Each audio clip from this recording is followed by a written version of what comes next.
burunni et o'sib qolibdi, go'shi bor ekan degan iboralarni adenoidi bor bemorlarimiz aksar holatlarda burundan nafas olishi cheklanishi va sekin astalik bilan og'izdan nafas olishga o'tib borishadi. Bundan tashqari burun bo'shlig'idan o'tayotgan havo tana haroratiga mos tarzda o'pkamizga yetib boradi. Ya'ni og'zini yarim ochiq holatda tutib yurgan bolalar pastki nafas yo'lini yopib qo'yadi. Stomatolog uni jag' sistemasini o'sishga turtki beruvchi apparatlarni qo'yib, jag'larni o'stirishga harakat qilinadi. Assalomu alaykum hurmatli bizni kuzatuvchilar. Men bugun sizlarga xalq orasida burunni et o'sib qolibdi, go'shi bor ekan degan iboralarni fan tilida tushuntirib beraman va uni asoratlarini tushuntirib bermoqchiman. Eng avvalambor xalqimiz ataydigan burunning ichida go'shi bor ekan, et o'sib qolibdi degan iboralar adenoidga nisbatan ishlatiladi. Adenoidi bor bemorlarimiz aksar holatlarda burundan nafas olishi cheklanishi va sekin astalik bilan og'izdan nafas olishga o'tib borishadi. Burundagi to'siqning borligi sababli bolaga kislorod tanqisligi boshlanadi. U erkin tashqaridagi kislorodni o'zlashtirishga qiynaladi burun orqali va shuni asosida u og'izdan nafas olishga o'tadi.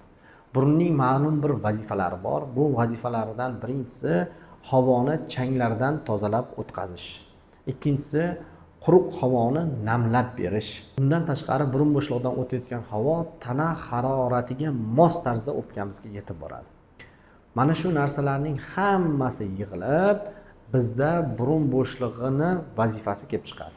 Ana endi og'izdan nafas olishga o'tgan bolalarda doim tashqi muhitdan olinayotgan havo changlardan tozalanmaganligi natijasida doimiy uni tomog'idagi bodomsimon bezlari yallig'lanishda bo'ladi. Surunkali tinimsiz yallig'lanish natijasida bolaning immun sistemasi kundan kunga pasayib boraveradi. Bundan tashqari burun bo'shlig'i havoni namlab va ilitib bermaganligi sababli, ya'ni quruqligi sababli bodomsimon bezimizga yanada ko'proq ta'sir beradi va buni ta'sirida bodomsimon bezlarimiz yallig'lanishi kuchayib boradi. Og'izdan nafas olishga o'tib qolgan bolalarning umurtqa pog'onalarida ham sekin astalik bilan yillar davomida egrilanishlar kuzatiladi. Ya'ni og'zini yarim ochiq holatda tutib yurgan bolalar pastki nafas yo'lini yopib qo'yadi.